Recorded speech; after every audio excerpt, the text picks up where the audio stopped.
नमस्कार दोस्तों, स्वागत है आपका न्यू स्टडी में।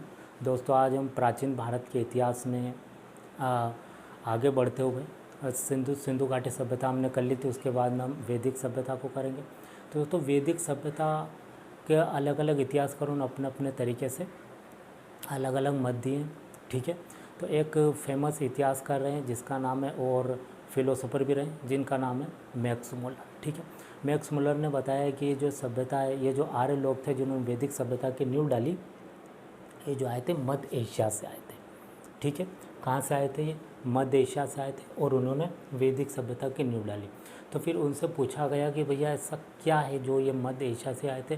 तो उन्होंने कुछ तथ्य दिए थे, जैसे कि वहाँ पर जैसे ईरान, इराक और तुर्कमेनिस्तान, अजरबैजान, जो कि ये जो बीच का एशिया के जो बीच का एरिया है दोस्तों, यहाँ से इंडिया है और यहाँ का जो एरिया है उसको मध्य एशिया कहा जाता है, ठीक है।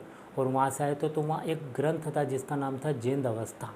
जैन अवस्था में जो ग्रंथ था, उस ग्रंथ में जो समाज का जो तौर तरीका था रहने का, किस प्रकार रहते थे, क्या था, वही तरीका क्या है यहाँ पर जो वेद है, ऋग्वेद और जो वेद है उनमें मिलता है। तो उन्होंने देखा गया कि भाई ये लोग, इनका रहन सहन का तरीका वैसा के वैसा सेम वहाँ पर है, तो यहाँ पर भी है। तो ये वही लोग वहाँ से जो मध्य एशिया से इंडिया में आए, ठीक है दोस्तों। तो ये हमने जाना। अब दोस्तों जो देखें वेद को दो पार्ट में बांटा गया है, एक तो है पूर्व वेद और एक तो उत्तर वेद। तो पूर्व वेद, जो वेद का जो समय माना गया है वो माना गया 1500 ईस्वी पूर्व से लेकर 600 ईस्वी पूर्व तक पूरा वेद का समय माना गया, लेकिन दो पार्ट में इसको बांट दिया गया है। जैसे 1500 से 1000 तक देखें तो उत्तर वैदिक काल माना जाता है, और 1000 से 600 तक जो माना जाता है वो ऋग्वेद को माना जाता है दोस्तों। 1500 से 1000 जो माना जाता है वो ऋग्वेद को माना जाता है, और 1000 से 600 ईस्वी पूर्व तक जो माना जाता है वो उत्तर वैदिक काल को माना जाता है, जिसमें यजुर्वेद, सामवेद और अथर्ववेद तीनों वेद आ जाते हैं, ठीक है। तो इनको हम बारी बारी से स्टडी करेंगे। इनको हम जानेंगे दोस्तों ऋग्वेद में, कि ऋग्वेद में इनके स्रोत को जानेंगे, कैसा वैदिक कालीन के लोगों का जो ऋग्वेद कालीन जो लोग थे उनका राजनीतिक जीवन कैसा था, उनका आर्थिक जीवन कैसा था, सामाजिक जीवन कैसा था, और धार्मिक जीवन उनका कैसा था, ठीक है। तो आइए शुरू करते हैं। ऋग्वेदिक काल के दोस्तों 2-3 बातें आपको याद रखनी बेहद ज़रूरी है कि एक ग्रामीण सभ्यता थी, ठीक है। ये ग्रामीण सभ्यता थी और पितृ सत्तात्मक थी, यहाँ पर पुरुषों की प्रधानता थी, ठीक है। सिंधु घाटी सभ्यता जो थी वो नगरीय सभ्यता थी और वहाँ महिलाओं की प्रधानता थी। यहाँ पर अगर देखें तो ग्रामीण सभ्यता थी और यहाँ पुरुषों की प्रधानता थी, पुरुषों की चलती थी, ठीक है। तो आइए शुरू करते हैं। देखिए, जो स्त्रोत में हम बात करें तो जो ऋग्वेद है, ऋग्वेद में 10 मंडल हैं। 10 मंडल यानी दोस्तों 10 मंडल जिसको हम बोल सकते हैं। देखिए 10 मंडल,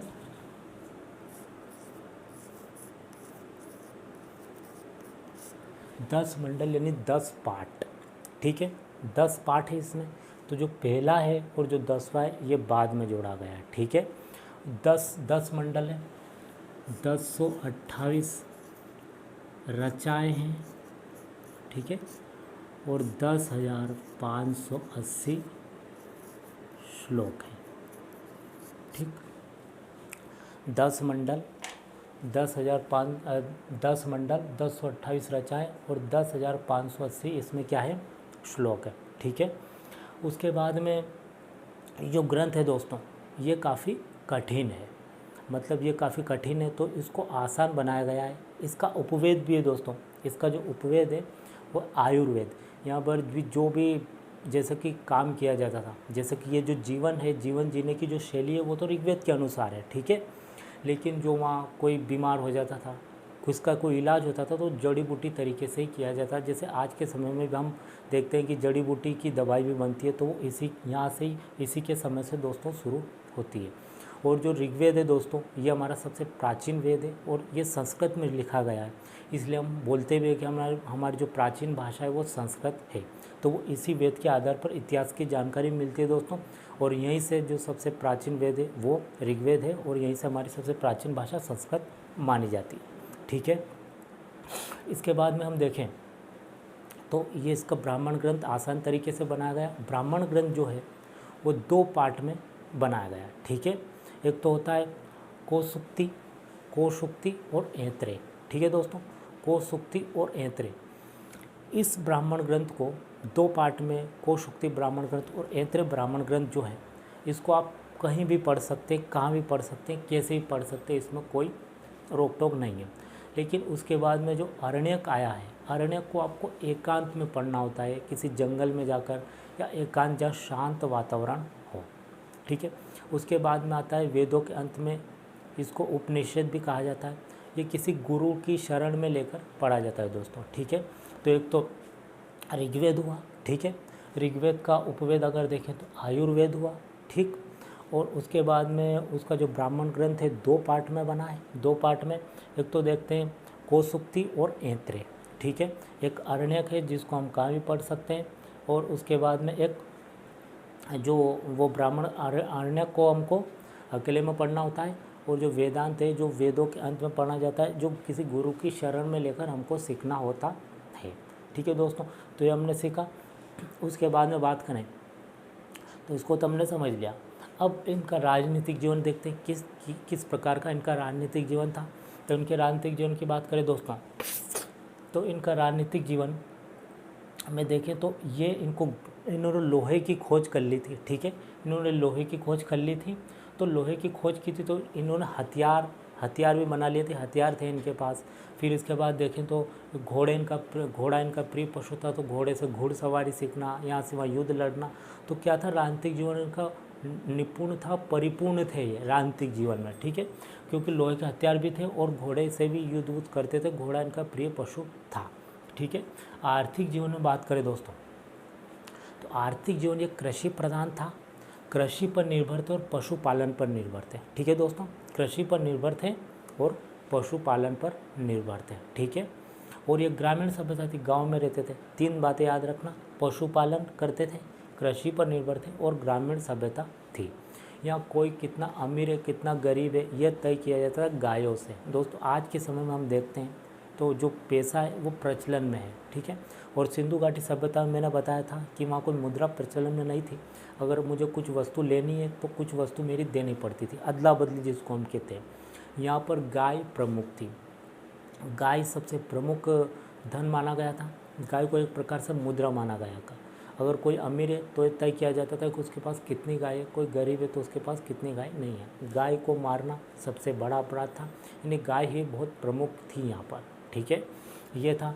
तो यह इनका राजनीतिक जीवन हो गया। ठीक है दोस्तों, सामाजिक जीवन की बात करें तो यहाँ पर महिलाएं जो पुरुष प्रधान हो गया था, यहाँ पर सिंधु घाटी सभ्यता में देखें तो वहाँ महिला प्रधान था, या पुरुष पितृसत्तात्मक था, महिला प्रधान समाज हो गया था। ठीक है, महिलाओं की चलती मतलब पुरुषों की चलती थी। जो सिंधु घाटी सभ्यता में देखें तो महिला प्रधान था, यहाँ पर पुरुष प्रधान था। ठीक है, लेकिन महिलाओं की स्थिति भी काफ़ी अच्छी थी, महिलाओं को भी स्वयंवर करने का अधिकार था। ठीक है, उसके बाद में देखें तो स्वयंवर करने का अधिकार था।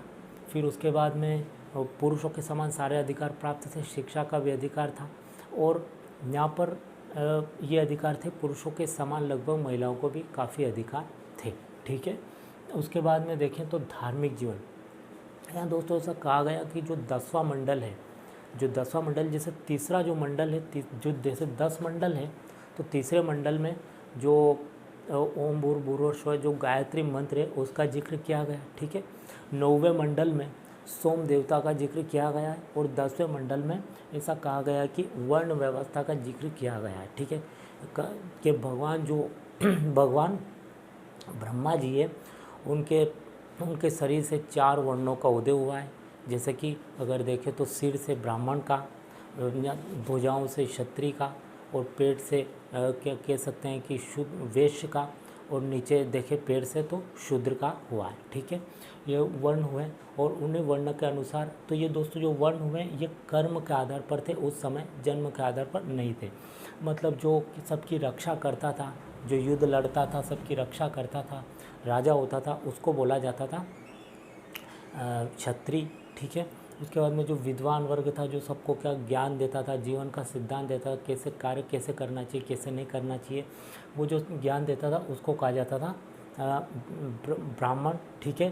फिर उसके बाद में वैश्य वर्ग जो व्यापार करता था, यहाँ का माल वहाँ से, यहाँ का माल वहाँ, जो सारी सामाजिक जीवन के जो सारे आर्थिक व्यापार को देखता था वो वैश्य वर्ग था। और शुद्ध वर्ग जो इन तीनों की सेवा करता था, ठीक है दोस्तों। ये हमने धार्मिक जीवन को भी देखा, ठीक है। तो उसके बाद में हम देखें तो ये तो हमारा ऋग्वेद हुआ। और दोस्तों यहाँ पर कौन सी भी कुप्रथाएं मौजूद नहीं थी, ठीक है। ना नरबली प्रथा थी, ना सती प्रथा थी, ना बाल विवाह था। और सारा जो समाज था वो कर्म आधारित था, महिलाओं की भी स्थिति काफ़ी अच्छी थी। तो ये हमारा दोस्तों ऋग्वेदिक काल हुआ। अब दोस्तों बात यहाँ हो जाती है कि जो ऋग्वेद के बाद में जो उत्तर वैदिक काल आता है, जिसमें यजुर्वेद, सामवेद और अथर्ववेद जो आ जाते हैं, यहाँ पर क्या होता है कि समाज में काफ़ी बदलाव आता है और काफ़ी यहाँ से कुरीतियाँ शामिल होने लगती है। तो देखिए अब दोस्तों जो एक और बात यहाँ पर बचती है कि जो ऋग्वेद है, इसको पढ़ने वाले व्यक्ति जो ऋग्वेद को पढ़ता है उसको होत्र कहा जाता है। क्या कहा जाता है? होत्र कहा जाता है, ठीक है। उसके बाद में यजुर्वेद को देखते हैं। यजुर्वेद में इसका जो उपवेद था वो धनुर्वेद था दोस्तों। क्या था? धनुर्विद्या प्राप्त करना, धनुर्वेद। यजुर्वेद यानी यज्ञ, ठीक है। धनुर्वेद यानी यज्ञ करना, और यजुर्वेद जो यज्ञ करना और इसकी जो विद्या थी उसको प्राप्त करना। इसको जो पढ़ता था उसको अध्वर्यु कहा जाता था। क्या कहा जाता? अध्वर्यु, ठीक। उसके बाद में ये जो वेद था ये भी 2 पार्ट में था। कितने पार्ट में था दोस्तों? 2 पार्ट में था। 2 पार्ट में अगर हम देखें तो एक तो था गद्य और एक था पद्य, ठीक। ये इसको कहा जाता था शुक्ल यजुर्वेद और एक था कृष्ण यजुर्वेद, ठीक है। शुक्ल इसको गद्य कहा जाता था, इसको पद्य कहा जाता था, ठीक है। जो तो कृष्ण यजुर्वेद है इसमें सारे ऋग्वेद के 650 श्लोक दोस्तों ऐसे कैसे डाल दिए गए थे, ऐसे कैसे। तो फिर कहा गया कि भाई जो ऐसे कैसे ऋग्वेद के 650 डाल दिए गए तो अलग वेद क्यों बनाया गया? तो इसमें दोस्तों विधि जो हम देखते हैं कि जो यज्ञ होता है, यज्ञ यहाँ पर प्रमुख हो गया। यज्ञ करना बहुत खास हो गया हर चीज़ के लिए। जैसे हम देखते हैं तो यज्ञ के लिए क्या है कि जो मंत्र, जैसे हम कोई भी यज्ञ करवाते हैं तो जो मंत्र बोले जाते हैं जो यज्ञ के दौरान वो ये मंत्र बोले जाते हैं।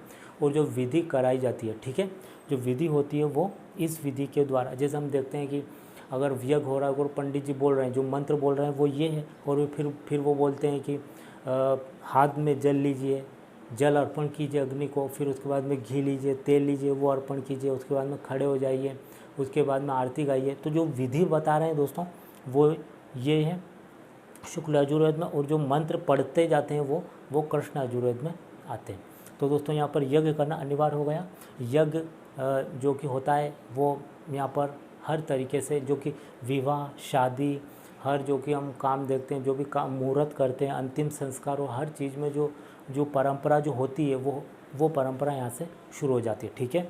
उसके बाद में सामवेद, संगीत की पुस्तक, जो संगीत जो सारेगामापा हम देखते हैं, वो जो 7 वर्ड जो बने वो यहीं से आए हैं। और जो पहले गांधार जो किन्नर लोग जो गाते थे वो गाते थे और सबको बहलाते थे, लेकिन उस समय उनकी स्थिति काफ़ी अच्छी मानी जाती थी, ठीक है। सामवेद, इसको पढ़ने वाला जो व्यक्ति उसको कहा जाता है अध्वर्यु। क्या कहा जाता है दोस्तों? अध्वर्यु उसको दोस्तों उद्गार कहा जाता है। अध्वर्यु तो यजुर्वेद को कहा जाता है, उसको क्या कहा जाता है? उद्गार, ठीक है। इसमें इसको जो उपवेद था उसको गंधर्ववेद कहा जाता है, ठीक है। यजुर्वेद में संगीत का महत्व बताया गया है, ठीक। और इसका जो उपवेद है उसको कहा जाता है गंधर्ववेद, और इसको जो पढ़ने वाला जो होता है उसको कहा जाता है उद्गार, ठीक है। उसके बाद में आता है अथर्ववेद दोस्तों। क्या आता है? अथर्ववेद। अथर्ववेद में क्या है कि यहाँ पे बताया गया है अथर्ववेद में, इसको जो इसका जो उपवेद है वो है शिल्पवेद, ठीक। और इसको जो पढ़ता है उसको कहा जाता है गुणिया, ठीक है। और अथर्ववेद में हम देखें तो यहाँ पर तंत्र मंत्र का प्रचलन शुरू हो जाता है, तंत्र मंत्र तरीके से यहाँ पर। तो यहाँ कहा गया अथर्ववेद में क्या होता है कि जो हमारे देवी देवता है, देवी देवता का महत्व बताया गया है यहाँ पर, ठीक है। क्या बताया गया? देवी देवताओं का महत्व को बताया गया है। फिर उसके बाद में देखें तो जो यज्ञ थे यज्ञ, सारी जो भगवान के प्रसन्न करने के लिए जो परंपरा, जो आडंबर जिसको हम बोल सकते हैं। देखिए दोस्तों, जो सिंधु घाटी सभ्यता और जो वैदिक सभ्यता है, उस समय ऐसा आडंबर नहीं था। ये यहाँ से उत्तर वैदिक काल से शुरू होता है। तो पहले भगवान, फिर उसके बाद में देखें तो यज्ञ, और फिर उसके बाद में देखें तो कहा जाता है कि आत्मा परमात्मा होती है, फिर परमात्मा, भूत प्रेत, चुड़ैल, फिर उसके बाद में जादू टोना, वशीकरण, किसी को वश में करना, मंत्र तंत्र से यहाँ पर कार्य किया जाता था। मान लो कुछ बीमार भी हो गया, कुछ हो गया, तो मंत्र तंत्र यहाँ से किया जाता था। और वर्ण भी बन गए तो दोस्तों, है ना। वर्ण जैसे हम देखते हैं तो विद्वान वर्ग, जो ब्राह्मण, क्षत्रिय, वैश्य, शूद्र, और सब में एक दूसरे को श्रेष्ठ साबित करने की यहाँ पर होड़ लग गई। और यहाँ से क्या हुआ कि शूद्रों की स्थिति काफ़ी दयनीय हो जाती है, और यहाँ से समाज की स्थिति काफ़ी बुरी हो जाती है भारत में, ठीक है। क्योंकि ब्राह्मण अपने आप को श्रेष्ठ समझने लगते हैं, क्षत्रिय समझने लगते हैं, और वह छुआछूत की यहाँ से धीरे धीरे उत्पत्ति होने लगती है। फिर इसी स्थिति को देखकर फिर दो नए धर्म का उदय होता है, जैन धर्म और बौद्ध धर्म। आने वाले वीडियो में हम उनको कवर करेंगे, ठीक है। तो दोस्तों, मैं आपको और अगर इसको रिपीट करवाऊँ, ठीक है, तो राजनीतिक जीवन में देखें तो दोस्तों, घोड़ा उनका प्रिय पशु था, और उनके पास हथियार भी थे, क्योंकि उन्होंने लोहे की खोज कर ली थी, ठीक है। ये हुआ। उसके बाद में आर्थिक जीवन में देखें तो कृषि प्रधान था, और पशुपालन करते थे, ठीक, पशुपालन करते थे। और उसके बाद में ग्रामीण सभ्यता थी। महिलाओं या पुरुष सत्तात्मक था, ठीक है, लेकिन महिलाओं की स्थिति भी काफ़ी अच्छी थी। दोस्तों, खास की पॉइंट याद रखें, आपको याद रहेगा। धार्मिक जीवन में वर्ण व्यवस्था को महत्व दिया गया। छोड़े दोस्तों, वर्ण व्यवस्था को महत्व दिया गया, लेकिन ये कर्म आधारित थी, जन्म आधारित नहीं थी। जन्म आधारित होती है ये अथर्ववेद से। यहाँ देखिए दोस्तों, यज्ञ की बस इतना याद रखना, यजुर्वेद का मतलब यज्ञ की प्रधानता हो गई। जैसे कि हम देखते हैं, अगर कोई नाटक भी देखते हैं, पुराने सीरियल वगैरह जैसे महाभारत हुए, रामायण, तो वहाँ यज्ञ को दिखाया जाता है। तो यज्ञ यजुर्वेद के बाद से ही शुरू होता है। यज्ञ राजा महाराजा अश्वमेध यज्ञ करवाए जाते थे, जो उसके बाद में जो भी शादी हुई, कुछ भी हुआ, तो यज्ञ को यहाँ पर प्रमुखता दी गई थी। सामवेद संगीत की पुस्तक, यहाँ पर संगीत जो आया वो संगीत यहीं से आया। इसी पुस्तक पहली संगीत की पुस्तक थी। और ये संगीत के बारे में दोस्तों, किसके बारे में? संगीत के बारे में। और यहाँ से क्या हुआ? अंधविश्वास बढ़ गया दोस्तों, ठीक है। तो ये ऋग्वेद और ये उत्तरवेद, ठीक है। उत्तरवेद में दोस्तों बहुत शॉर्टकट में मैंने बता दिया है। जो यजुर्वेद का ब्राह्मण ग्रंथ है दोस्तों, यजुर्वेद का जो ब्राह्मण ग्रंथ है, ये दो पार्ट में आप देख सकते हैं, शुक्ल यजुर्वेद और कृष्ण यजुर्वेद, ठीक है। और इसको जो आसान बनाया गया है, तो वो जो पार्ट है उसको बोलते हैं ऐत्रेय। शॉर्ट में देखें तो दोस्तों, ये जो वैदिक काल था, वैदिक काल की जो सभ्यता थी वो तो लगभग समान थी। अगर थोड़ा बहुत उसमें देखें तो कुछ बदलाव आ सकता है, जैसे राजनीतिक जीवन, आर्थिक जीवन, सामाजिक जीवन। लेकिन ये जो उसके बाद में उत्तर वैदिक काल आया, उसमें भी ज़्यादा बदलाव नहीं हुआ था। कुछ बदलाव हुआ था जो ये थे, बाकी तो उनका जीवन चल रहा था, इसी प्रकार से चल रहा था, ठीक है। तो जो धार्मिक और सामाजिक जीवन में जो बदलाव आया, जैसे यहाँ देखें तो यहाँ जो उपासना की जाती थी, ठीक है, और उनके जो देवता होते थे दोस्तों, उनके जो धार्मिक जीवन में अगर देखें तो जो देवता होते थे, वो देवता 3 प्रकार से होते थे। अंतरिक्ष के देवता, और देखें तो अंतरिक्ष के देवता, पृथ्वी के देवता और आसमान के देवता। तो अंतरिक्ष में इंद्र की पूजा करते थे, ठीक है, इंद्र की पूजा करते थे। इंद्र के बाद में देखें तो ये जो पूजा करते थे वो वरुण की करते थे, ठीक है। वरुण के बाद में अग्नि देवता की करते थे। और अगर देखें तो इनकी जो पवित्र नदी थी, जिनकी वो मानते थे, जिनकी पूजा करते, सिंधु नदी इनकी जीवन रेखा नदी थी, जो यहाँ से जाती है, यहाँ से। तो इनका जो समाज था वो इसी के आसपास था पहले, ठीक है। तो यहाँ पर क्या था कि सिंधु नदी इनकी जीवन रेखा नदी थी, ठीक, लेकिन इनकी पवित्र नदी थी जो वो सरस्वती नदी थी, ठीक। गंगा यमुना का एक बार ही जिक्र मिलता है और हिमालय का कोई जिक्र नहीं था, ठीक है। और दोस्तों यहाँ पर प्रार्थना की जाती थी, मतलब पूजा सिर्फ हाथ जोड़ कर की जाती है। यहाँ पर कोई मूर्ति की पूजा नहीं की जाती दोस्तों। ऋग्वेद में कोई भी मूर्ति की पूजा नहीं की जाती थी। ये उस चीज़ की पूजा करते थे जिनको इनसे कुछ लाभ हो रहा है, जैसे सूर्य देवता हुए, चंद्र हुए, इंद्र हुए, और इंद्र जो बरसात होती थी, उसके बाद में वरुण हुए, तो पीपल का वृक्ष हुआ, ये उनकी पूजा करते थे जो इनको कुछ लाभ देता है, जो इनको दिखता है, ठीक है। लेकिन उत्तर वैदिक काल में अगर देखें तो फिर क्या होता है कि थोड़ा आडंबर शुरू होता है, ठीक है। जैसे कि यहाँ से यज्ञ शुरू होता है, फिर यहाँ से संगीत शुरू होता है, और यहाँ से देखें तो सारा अंधविश्वास, सारे भगवान आते हैं, उनको मनाने की परंपरा आती है, और फिर जितना आज तक हम जो देखते हैं आडंबर, वो यहाँ से धीरे धीरे शुरू होता है, ठीक है। और उसके बाद में फिर वर्ण व्यवस्था तो चल ही रही थी, ठीक है दोस्तों। तो ये एक ऋग्वेद और उत्तरवेद में मैंने आपको बता दिया। सामाजिक जीवन, जो आर्थिक जीवन, राजनीतिक जीवन जिनका था वो लगभग सेम ही था, लेकिन कुछ बदलाव हुए थे, वो मैंने बता दिए। बाकी तो जो यजुर्वेद में भी यही सेम आएगा, सामवेद और अथर्ववेद में। बाकी जो बड़े बदलाव हुए थे, क्या क्या आया था किस जीवन में, वो मैंने आपको बता दिया। तो दोस्तों उम्मीद करता हूँ आपको समझ में आया होगा, और ये सीरीज़ मैं आगे भी जारी रखूँगा। तो ठीक है दोस्तों, आज के लिए इतना ही। Thank you.